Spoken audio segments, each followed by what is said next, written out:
আসসালামু আলাইকুম। সেদিন গিয়েছিলাম দাইসোতে। আর দাইসো মানেই হচ্ছে একদম ভালোবাসার একটা জায়গা। এটা আমার মনে হয় যারা জাপানে থাকে প্রত্যেকটা মহিলার জন্য দাইসো মানে হচ্ছে একটা ভালোবাসার নাম।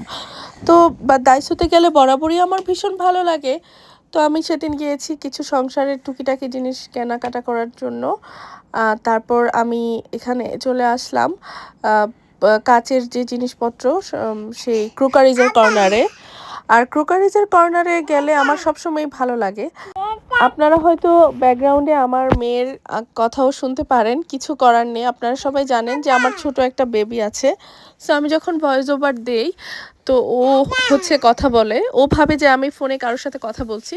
তো এটা হচ্ছে পাপোশের কর্নার। আমার কিছু পাপোশ দরকার বাট আমি এখন কিনবো না। আমি পরে কিনবো।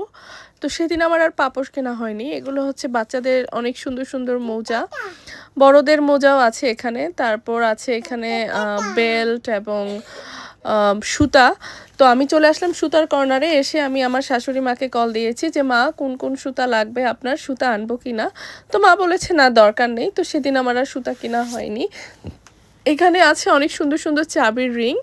তো এগুলো হচ্ছে টিনেজার ছেলে-মেয়ে থেকে শুরু করে বয়স্ক সবাই জাপানে প্রচুর চাবির রিং এবং ব্যাগের যে সুন্দর, সুন্দর কার্টুনগুলো এগুলো ব্যবহার করে।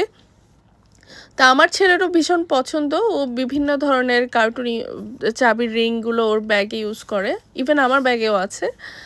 তো তারপর চলে আসলাম এখানে দেখছি কি নেওয়া যায়, কি না যায়। অনেক কিছুই কেনাকাটা হয়েছে সেদিন। এখানে হেয়ার ব্যান্ড সেকশন। বিভিন্ন ধরনের হেয়ার ব্যান্ড এবং ক্লিপ এখানে আছে। তো আমি যেহেতু দেশে যাব সেজন্য আমার অনেক কিছুই কেনা হয়েছে। এখান থেকে ক্লিপ থেকে শুরু করে অনেক কিছু। তারপর আরও কিছু জিনিস আমি অনলাইনে অর্ডার করেছি।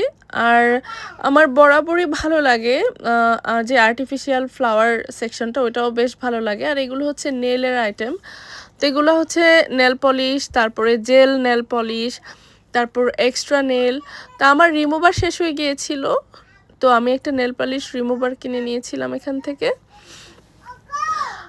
আর এখানে বিভিন্ন ধরনের নেল ড্রায়ার আছে যারা জেল নেল পলিশ ইউজ করে তাদের জন্য। আর আমার এখান থেকে জেল নেল পলিশ কেনা হয়নি কখনো। তো সেজন্য আমি জানিও না যে ড্রায়ার দিয়ে কিভাবে কি করতে হয়। তারপর এখানে বিভিন্ন ধরনের কলম রাখা আছে। আমি চলে আসছি বই খাতার সেকশনে। তো অনেক ধরনের কলম রাখা আছে এখানে। বিভিন্ন ধরনের পেন্সিল, কলম এবং যাবতীয় স্টেশনারি জিনিস। এই রোতে রাখা আছে অনেক ধরনের কার্ড এবং হচ্ছে লেটার খাম। যেহেতু নিউ ইয়ার আসছে তো সবাই সবাইকে গিফট দিবে। তো সেজন্য গিফট কার্ডও এখানে রাখা ছিল। তারপর আমি চলে আসলাম হোম ক্লিনিংয়ের সেকশনে। এখানে আর এগুলো হচ্ছে অর্গানাইজার। তো আমি আমার ঘরের জন্য কয়েকটা অর্গানাইজার কিনেছি। তো দেখা যায় যে ছোট, ছোট অর্গানাইজারের মধ্যে যদি জিনিসগুলো রাখা হয় তাহলে এলোমেলো বা ছড়ানো ছিটানো বা দেখতে অসুন্দর লাগে না। তো আমি চেষ্টা করি সবকিছু অর্গানাইজারে সুন্দর করে সাজিয়ে রাখতে।